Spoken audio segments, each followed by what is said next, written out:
Halo semuanya, welcome back to my channel. Thank you so much yang sudah nonton video-videoku sebelumnya ya guys. Oke, pada kesempatan kali ini akan ada sesuatu yang berbeda guys, karena aku akan melakukan interview langsung pada teman aku yang kebetulan dia itu sudah berhasil menyelesaikan pendidikan di jenjang master. Yang informasi pada kalian semuanya bahwa temanku ini dia kerja. Kemudian dia sudah punya keluarga, punya suami, punya anak, dan juga beliau sambil kuliah S2 dan kuliah S2-nya sudah selesai. Dan ini akan jadi sesuatu yang inspirasi bagi kalian semuanya yang mungkin punya impian kuliah sambil kerja, sambil ngurus rumah tangga juga, semuanya bisa berjalan dengan baik. Itu pasti menjadi impian kalian semuanya guys. Oke, langsung saja guys. Halo Mbak, selamat pagi. Pagi Edi. Apa kabar Mbak? Baik. Alhamdulillah ya Mbak. Ya. Oke, langsung saja Mbak, perkenalkan siapa namanya? Oke, nama saya Hibatun. Pekerjaan saya sebagai pendamping sosial. Background pendidikan saya S1 Peternakan dan S2 Peternakan juga. Ya, jadi Hibatun ini bisa dipanggil Viro atau bisa dipanggil Hiba ya. Tapi lebih familiar kalau kita manggilnya Mbak Iba gitu ya. Mbak Iba ini merupakan lulusan S2 dari UGM, jurusan peternakan. Oke Mbak, selanjutnya apa motivasi Anda Mbak untuk kuliah sambil kerja ini? Oke, pertama kali motivasi kuliah saya sambil kerja, jadi sebenarnya saya itu punya keinginan bisa melanjutkan S2. Waktu itu keinginan saya adalah bisa melanjutkan S2 di luar negeri. Tapi ternyata kehendak berkata lain, kemudian saya sudah menikah dan bekerja. Kemudian saya pikir saya akan menyelesaikan keinginan saya untuk kuliah S2 dan jadi waktu itu saya sudah menikah, bekerja, kemudian ada keinginan S2 dan itu tercapai ketika saya sudah bekerja gitu. Tujuannya adalah saya bisa meraih gelar magister ya, saya bisa meraih magister. Pengennya lagi sih bisa lanjut terus. Tadi ada satu pernyataan atau statement yang sangat menarik sekali, di mana Mbak Iba ini pengen sekali dulu kuliahnya di luar negeri ya Mbak, tapi malah dapat kesempatannya kuliahnya di dalam negeri saja. Itu apa sih Mbak yang menyebabkan Mbaknya itu nggak bisa mencapai kuliah di luar negerinya itu? Oke, jadi waktu itu saya tidak bisa mencapai keinginan saya untuk kuliah di luar negeri karena pertama oh iya, sebelumnya negara mana yang pengen dituju waktu itu? Jepang. Oh Jepang. Iya. Karena waktu itu setelah itu ternyata saya lebih suka bekerja. Jadi cita saya untuk melanjutkan kuliah di luar negeri jadi gagal.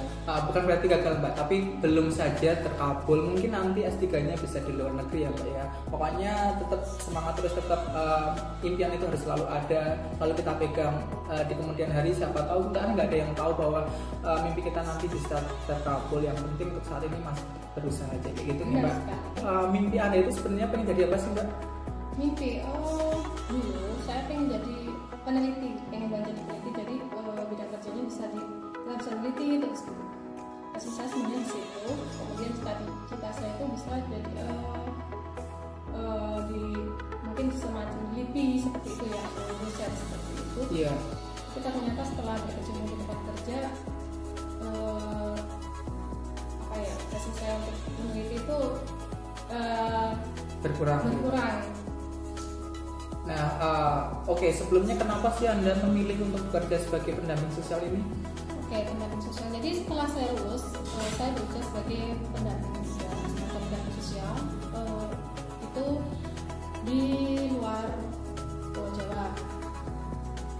Bisa disebutkan Mbak di mana? Oke, saya bekerja di Kabupaten Katingan, Provinsi Kalimantan Tengah. Itu bekerja sebagai pendamping sosial. Kemudian saya pikir kenapa saya tidak bisa bekerja sebagai pendamping sosial di tempat tinggal saya sendiri? Karena apa? Karena tempat tinggal saya sendiri masih perlu pendampingan sosial, perlu pemberdayaan seperti itu. Oh, jadi motivasi itu muncul ketika ada pengalaman kerja ya Mbak ya, pengalaman kerja di tempat orang, rasakan sebagai pendamping sosial gimana, tuh terus berpikiran kenapa sih kok nggak mendampingi di tempatnya sendiri untuk memberdayakan masyarakat yang mungkin masih terpinggirkan, masih belum punya potensi yang bisa untuk menjadikan income ya Mbak, seperti itu ya. Oke, ada lagi Mbak mimpi yang lain selain pengen jadi peneliti itu? Mimpi saya yang pasti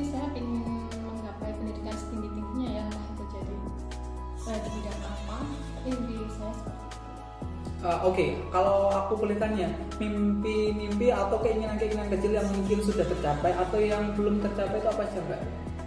Oke, yang sudah tercapai jelas ya, yang bisa mencapai S2, kemudian masuk menikah. Termasuk menikah ya, itu salah satu tujuannya sudah selesai. Aku belum selesai guys, karena masih jomblo, masih single. Oke, termasuk punya anak seperti itu. Sejauh ini sampai punya bisa mengerjakan hal tersebut sih. Gitu. Itu merupakan bagian atau ritme hidupnya, proses hidupnya dari Mbak Iba ini, dimana mimpinya menjadi seorang researcher atau peneliti, tapi pada kenyataannya menjadi seorang pendamping sosial.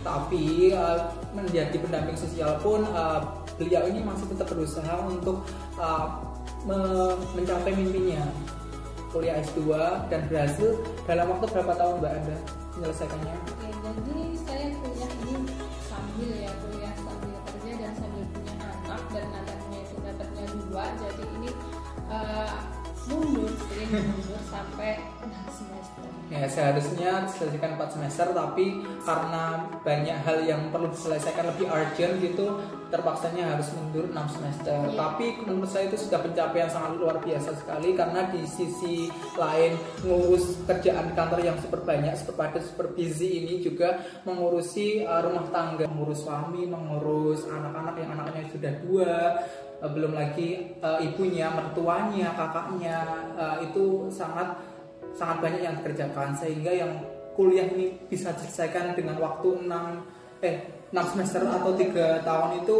sudah sangat bagus menurut saya, karena tidak semua orang itu bisa untuk mencapainya seperti ini, untuk bisa memanage waktu dengan baik ini. Yang aku tanyakan lagi Mbak, bagaimana sih Mbak Anda cara membagi waktunya antara kuliah, kerja, sama mengurus keluarga itu bagaimana?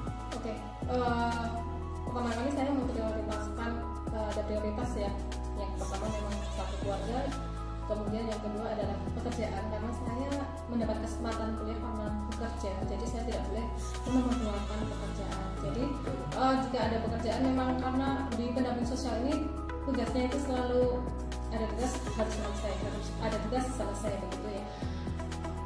Jadi yang saya nomor satukan adalah pekerjaan, kemudian yang kedua adalah tugas kuliah seperti itu. Dan kalau tugas kuliah itu kita nggak bisa juga ya, misalnya hari ini ada tugas terus kita Langsung kerjakan. Kita harus langsung kerjakan, karena kalau nggak pasti biar. Karena apa? Karena yang dikerjakan tidak hanya tugas kuliah, tapi juga pekerjaan.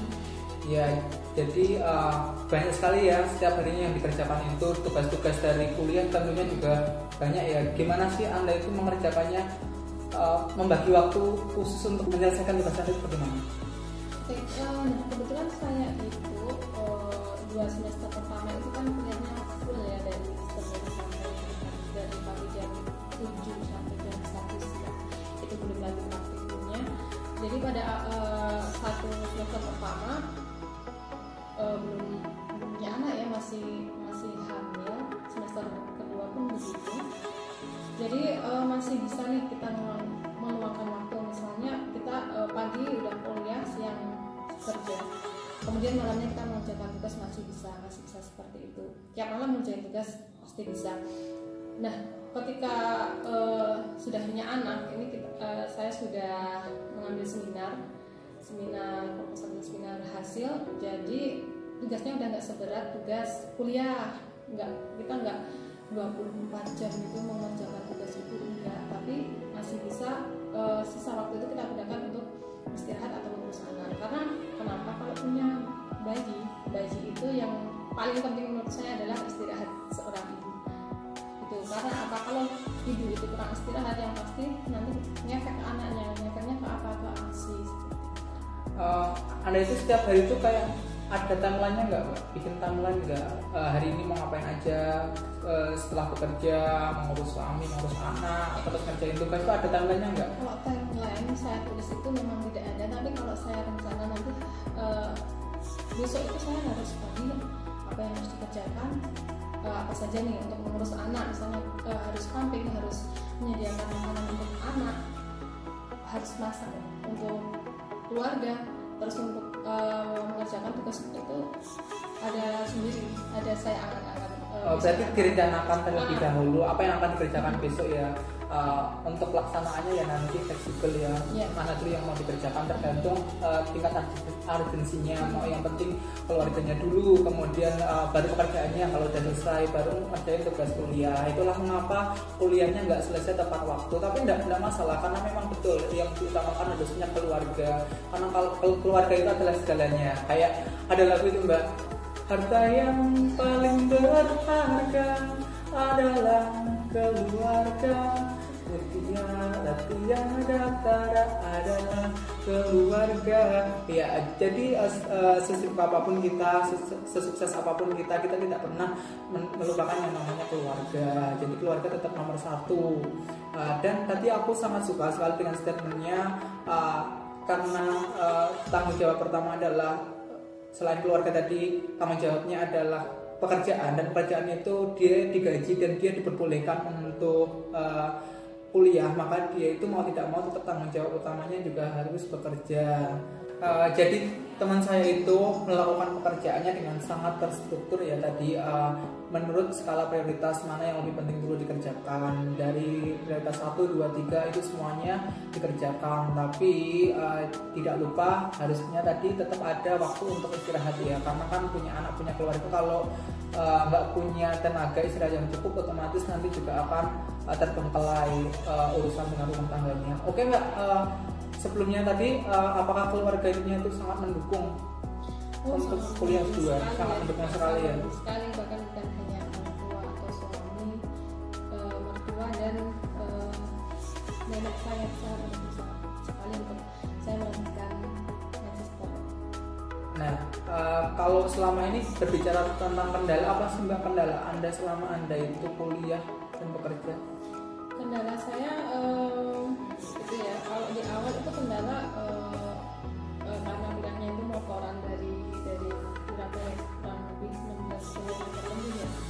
Antara bekerja kuliah itu masih bisa teratasi lah jarak yang jauh. Kemudian kejar-kejaran tugas, misalnya lagi kuliah nih, mau nunggu kuliah lagi tiba-tiba ada tugas pekerjaan. Nah, itu ya, jadi yang membuat kebiasaan Anda itu berubah. Naik motor itu sangat cepat sekali guys. Kalau berpapasan itu sampai bus nggak tahu kanan kiri dipanggil pun, klakson pun nggak denger, saking banternya, saking cepatnya naik motor. Itu gak banget. Mungkin kebiasaannya karena harus terbang ke kantor, terbang ke kampus, terbang ke rumah, atau terbang kemana nggak ngerti, terbang keluar pulang. Terus Mbak, saya rasa yang paling menjadi kendala adalah ketika saya mempunyai anak saya mungkin anak pertama yang ditunggu-tunggu ya, jadi saya kurang lebih perfeksionis seperti itu. Ketika anak itu ketika ditinggal harus berapa sih ASI yang diberikan, kemudian waktu dia udah MPASI nih, udah ada makanan pendamping ASI nih, dia harus makan apa aja, harus minum 4 bintang atau menu lengkap seperti itu menjadi kendala karena itu cukup menguras pikiran saya. Jadi itu cukup menguras karena udah mikir untuk anak nih, untuk pekerjaan nih, kuliahnya jadi keteteran. Ketika saya harus konsultasi, harus ada progres di penelitian seperti itu, jadi terhambat. Jadi setelah saya menyelesaikan seminar hasil pun sudah ujian kompre ya, kita tinggal ujian tesis. Penyelesaian tesis itu lama sekali karena kendalanya di situ, karena saya agak perfeksionis ya untuk masalah urusan anak. Ketika dia itu harus makan apa, berat badannya harus berapa, tingginya harus berapa, seperti itu yang menjadi kendala. Ya, kalau bentuk dukungan dari keluarga untuk Anda kuliah sambil kerja itu apa sih Mbak? Dukungan yang pasti itu yang sangat saya butuhkan itu lebih ke motivasi, seperti bagaimana progresnya, kamu harus semangat nih. Seperti menanyakan, memberikan semangat itu ya. Itu sudah energi yang cukup untuk Anda melakukan aktivitas Anda, menyelesaikan tugas-tugas kerjaan dan juga kuliah Anda. Iya, terus itu yang pertama. Yang kedua, karena ibu saya itu mendukung banget saya cepat selesai ya, jadi ada bantuan lah gitu dari ibu saya. Kalau dari suami itu bantuannya apa Mbak? Bentuknya finansial. Iya. Ada pas di akhir-akhir itu. Untuk suami itu selalu gercep, misalkan udah mau nyelesai ini tapi saya udah hamil anak kedua.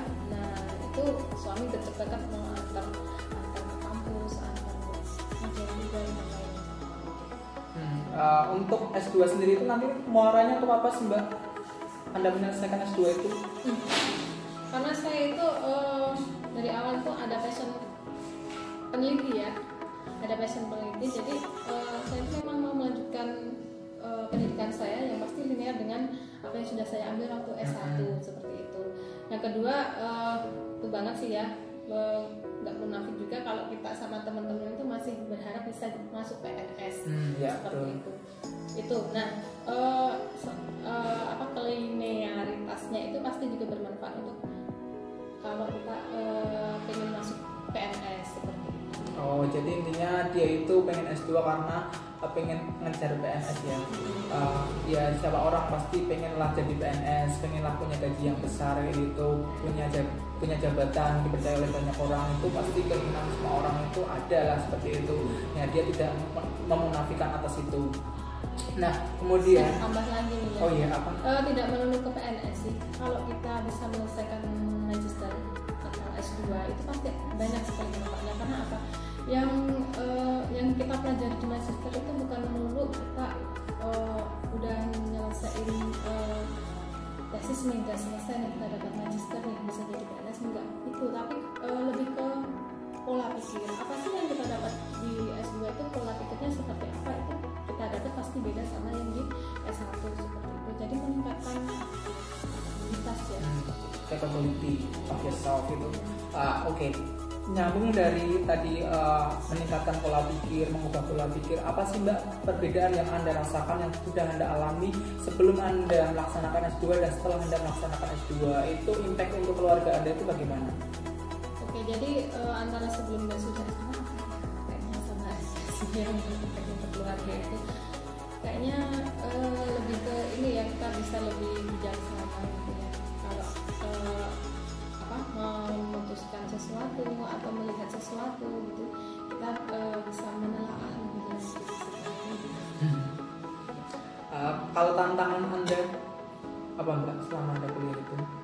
Tantangan terbesar itu ya itu ya, yang menjadi kendala waktu saya punya anak, kemudian hamil lagi, kemudian harus menyelesaikan tesis nih, padahal udah 9 hasil, udah komplit, tinggal tesis doang, TOEFL udah memenuhi, terus TPA udah memenuhi, tinggal satu itu menyelesaikan tesis, padahal tesis itu akhirnya cuma berapa halaman ya, 90 halaman aja, padahal itu sampai 2 semester, Masya. Oke, hasil yang Anda rasakan itu seberapa sih Anda bangga dengan Anda bisa menyelesaikan S2 ini? Oke, saya jadi ini ya, gini, dari waktu di tengah jalan jujur nih, saya tuh waktu semester 5 udah mau berhenti nih, bener-bener berhenti, udah mentok, nggak bisa. Udah mau nyerah ya? Ya Pak, saya udah nggak bisa, Pak, saya punya anak, saya hamil lagi, udah melahirkan lagi, terus saya harus bekerja, mengurus keluarga, saya nggak bisa Pak menyelesaikan ini gitu kan. Nah terus ternyata dosen pembimbing saya tidak bisa begitu, kan namanya ibadah, kamu nggak bisa seperti itu, kamu harus menyelesaikan nih, kalau enggak nanti kamu akan menyesal seumur hidup.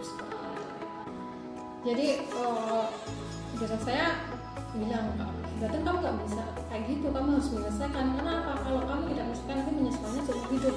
Sudah tentang bagaimana apa TTB-nya dan lain-lain seperti yang itu, pokoknya nanti kamu selesaikan sebelum Januari berakhir, kamu harus sudah ujian, kamu sanggup nggak? Seperti itu, karena berarti dosen kamu itu memberikan tantangan waktu kepada kamu untuk bulan Januari itu sanggup nggak untuk menyelesaikan, dan jawabannya apa? Jadi dia, kamu akhir Desember ini bisa ini nggak, bisa selesai nggak, atau di Desember itu kamu udah selesai tidak tesis, bisa nggak? Nanti saya akan mendukung kamu penuh kalau kamu bisa. Saya jawab, baik Pak, saya bisa. Jadi akhir Desember sudah saya selesaikan, akhir Januari sudah selesai ujian, kemudian April sudah selesai revisi. Waduh, itu saya bangga banget ya. Oke, sebelumnya kata-kata dari dosenmu yang paling membuat Anda itu yakin bahwa Anda bisa menyelesaikan tesis Anda itu yang mana? Oke. Jadi Bapak ini bilang, kamu kalau nggak menyelesaikan pasti menyesal seumur hidup ya. Menyesalnya karena apa? Karena mungkin kamu sudah mengorbankan waktu, tenaga, pikiran kamu selama 2 tahun itu kan, dan kamu nggak selesaikan, itu akan menjadi sesuatu yang sia-sia kamu lakukan waktu itu ya. Mungkin itu ya yang mengakibatkan kamu itu tiba-tiba sadar akan, oh ya aku harus menyelesaikan, kalau nggak selesai nanti aku menyesal. Betul juga kata dosenku, dan itu menjadikan tantanganmu ketika dosenmu itu mau untuk memberikan dia itu memberikanmu dukungan yang penuh akan tesis itu. Betul, dukungannya seperti apa Mbak yang diberikan dosen sehingga kamu mampu menyelesaikannya? Dukungannya ya itu tadi sih ya, mendukung penuh, maksudnya saya harus selesai dan harus ujian tesis itu harus benar-benar selesai begitu, meskipun beliau itu sibuk banget ya. Jadi saya itu kalau draft tesis itu selesai atau belum itu kayaknya nggak direvisi. Oh nggak direvisi, nggak ada revisi berarti dia langsung direvisi, dosennya udah percaya sama dia. Direvisi, cuman banyak pertanyaannya sih gitu. Oke Mbak, kemudian apa pesan Anda untuk Anda sampaikan kepada khalayak di luar sana yang mungkin pengen menjadi seperti Mbak ini, pengen kerja sambil kuliah, sambil mengurus rumah tangga? Apa pesan yang pengen Anda sampaikan Mbak? Oke teman-teman, mungkin yang melihat video ini ada teman-teman itu yang belum menikah ya, udah S1 mau S2 ya. Kemudian ada yang sudah menikah belum punya anak pengen S2. Kemudian ada yang sudah menikah punya anak pengen S2. Ayo aja deh kita ini, kalau pengen S2 ayo aja, S2 pasti ada jalannya, nggak harus yang mungkin pengen cari beasiswa yang full ya, yang full beasiswa harus begini. Yakin dari beasiswa itu banyak banget ya, banyak banget, tidak harus dari sebelum boleh sebutkan ya, ini dari LPDP atau dari mana ya yang disukai teman-teman itu, mungkin harus LPDP atau apa itu nggak usah. Kalau udah pengen S2 udah masuk aja, nyemplung aja, nanti beasiswa di dalam itu banyak banget. Dan untuk menyelesaikan itu kita pasti bisa, karena teman-teman di S2 itu saya rasa beda ya sama teman-teman S1 itu pasti beda. Jadi kalau S2 ayo aja kita S2, udah hajar aja itu kata teman saya gitu. Oh ya, jadi intinya ketika kita sudah punya niat, punya keinginan dan tekad yang kuat, kita pasti ada usaha yang kuat pula untuk mencapai mimpi itu. Karena memang kuliah itu menurut Anda juga sangat penting ya Mbak bagi kehidupan kita, karena memang sadar tidak sadar itu sangat mempengaruhi gimana cara kita berpikir, gimana cara kita bersikap, gimana cara kita memperlakukan orang, bagaimana cara kita hidup ini, semuanya kayak ada rambu-rambunya ketika kita sudah belajar banyak ya Mbak di kuliah itu. Dan itu sesuatu yang sangat apa ya, ketika kita nggak melakukan itu sayang sekali waktu kita muda dulu kok nggak kuliah sampai selesai, nggak S2 S3 itu nanti mungkin menyesalnya di akhir ya. Kalau sekarang itu ya udah kita terima pahitnya dulu, nanti yang manis-manis kita akan tuai nanti gitu ya Mbak ya. Oke Mbak, itu tadi pertanyaan-pertanyaan yang saya ajukan kepada Mbak terkait dengan kuliah, kerja, dan juga mengurus anak. Terima kasih sudah menyempatkan waktu dan mau diwawancarai olehku. Makasih banyak ya Mbak. Sekali lagi saya ucapkan selamat atas wisuda S2-nya. Mudah-mudahan ilmunya bermanfaat, mudah-mudahan nanti jauh lebih sukses lagi dibandingkan saat ini, dan pastinya ilmunya itu berguna bagi semuanya, nggak hanya untuk dirinya, nggak hanya untuk keluarganya, tapi juga untuk banyak orang dan generasi yang akan datang pastinya, dan sebagai bekal ibadah untuk nanti di akhirat ya Mbak. Karena kan kalau kita ilmu kan itu pasti ada pahalanya tersendiri ya Mbak. Tuntutlah ilmu setinggi langit. Apa Mbak jargon Anda, hidup Anda itu apa Mbak? Jargon kayak semacam prinsip Anda? Iya, jargon itu berubah semenjak ada corona. Jadi jargon itu jadi kalau kamu bisa kerjakan harus kamu kerjakan, seperti itu. Kalau kamu bisa kerjakan harus kerjakan, jangan tunda-tunda. Kayak aku sering tunda-tunda pekerjaan itu, kayak aku tendang dadakan. Oke, itu guys mungkin yang sedikit yang bisa saya kulik pertanyaan-pertanyaan jawaban dari narasumber Mbak Ibatun itu. Mudah-mudahan apa yang saya tanyakan ini juga bermanfaat bagi kalian semua yang ingin melanjutkan S2, yang mungkin baru punya rencana atau yang mungkin sudah S2 tapi masih belum ada motivasi, masih malas-malasan, masih merasa capek kayak gitu.